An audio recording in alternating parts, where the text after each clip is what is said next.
Ashley Ewing, 22 years old. She got a degree in psychology from Loughborough and immediately got herself a job with a mental health charity as a support worker. So what kind of person is she? Carer.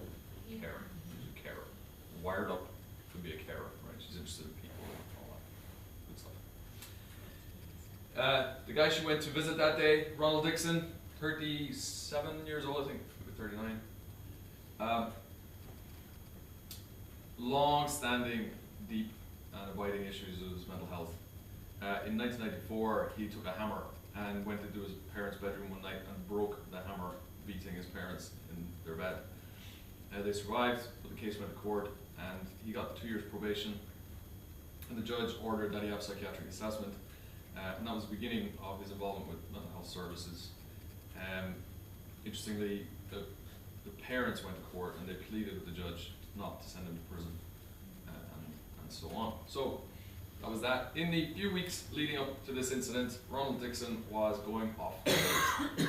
He was drinking heavily, so her colleagues had seen and reported seeing him with bottles of vodka hanging out of his shopping bags as he was walking around the town. His neighbours were reporting erratic behaviour. He was going missing for days at a time.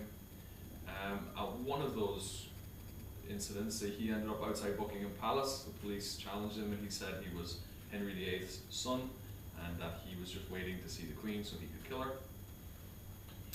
And in the few days leading up to this incident, he got into such a rage one day that he took his payphone that was in his flat and he smashed it against the wall and broke it open in what must have been a pretty out of control moment. Would you agree? And then, in order to make sure he was paying for the damage to that, her boss printed out a letter saying, come on, Ronald, you have to pay us £5 a week now or something to pay for the new telephone. And printed the letter, put it in an envelope, and gave it to Ashley to deliver to Ronald Dixon. I think that's the guts of the story. You know, you're asking the other person to come with you because you feel like two people are more secure. But in this case, you're going to visit a 37-year-old man with paranoid schizophrenia who's off his meds, drinking heavily. By the way, you know, the rest of the story says he's under huge financial pressure, rising debts, very common with people with mental health problems in the UK. 1 in 4 will be in an unserviceable debt sort of situation. You know, these people with manic depression, for example, in their manic phases, they spend all the money they have and they get new credit cards and spend all that, and then, you know, and they do that, so they end up in massive amounts of debt. So that's where he was. So how many people should you send to that visit?